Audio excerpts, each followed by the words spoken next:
માંથી અમુક જગ્યાએ ગેરરીતિ કરવામાં આવે છે એવું ધ્યાનમાં આવેલું એટલે સરકાર શ્રી દ્વારા ક્રાઇમ ડિપાર્ટમેન્ટને એની ઇન્ક્વાયરી સોંપવામાં આવી અને એ આખી ઇન્ક્વાયરી કરતા પીજીવીસીએલના જે 30 ઉમેદવારો છે એવા ધ્યાને આવેલા એટલે આ જે સસ્પેન્ડ કર્યા છે એ અત્યારનું ઇસ્યુ નથી, એ છે ગયા વર્ષનું છે અને જે સસ્પેન્ડ કર્યા છે એ 23-24માં કર્યા છે અને બિફોર ઇલેક્શન કરેલા છે. અત્યારે જે ગઈકાલે પેપરમાં આવ્યું છે એવું હમણાં 3 મહિનામાં કોઈ જ વસ્તુ બનેલ નથી. આ જૂનો ઇસ્યુ છે.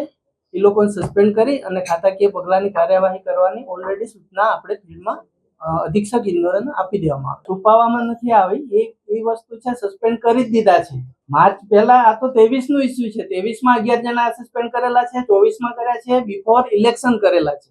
અત્યારે કઈ કરેલા જ નથી. જાહેર પૂછવામાં આવે એટલે અમે આપી દે. કાલે પૂછવામાં આવ્યું તમે આપી દીધું. આપ અત્યારે પૂછવા આવ્યા છો તો અમે આપીએ જ. દબાવવામાં આવી જ નથી. એ વસ્તુ જે સસ્પેન્ડ કર્યા ક્રાઇમ ડિપાર્ટમેન્ટે પકડેલા છે એને બી એ પ્રેસ આઉટ થયું જ હતું, જે તે સમયે થયેલું છે. દબાવવા માટેના કોઈ જ કારણો નથી. આખું ગવર્મેન્ટ શ્રીની સૂચનાથી ક્રાઇમ ડિપાર્ટમેન્ટ એની આખી ઇન્ક્વાયરી કરી અને એમાં જેમ એક સાથે 30 જણાનું રિપોર્ટિંગ આપણને નથી કરેલું, એક ઇન્ડિવિડ્યુઅલ 2-1-2-1 એવી રીતે આપેલા છે. આ 30નું લિસ્ટ તો અમે સમરાઇઝ ગઈકાલે પૂછવામાં આવ્યું કે આવું એમજીનું પેપરમાં આવ્યું છે, તમારું કેમ નથી? તો અમે કીધું ભાઈ ઓલરેડી એક્શન લેવાઈ ગયા છે અને એક 30 એક સાથે નથી, 2-2 જેવી રીતે ધ્યાનમાં આવે એ રીતે સસ્પેન્ડ કર્યા પછી એની ખાતાકીય કાર્યવાહી આગળ કરી અને આગળની કાર્યવાહી કરવામાં આવશે. બીજું આ વસ્તુ કોર્ટમાં બી પેન્ડિંગ છે એટલે એ રીતનું આગળ કાર્યવાહી લીગલ અભિપ્રાય લઈને આગળ કાર્યવાહી કરવામાં આવશે.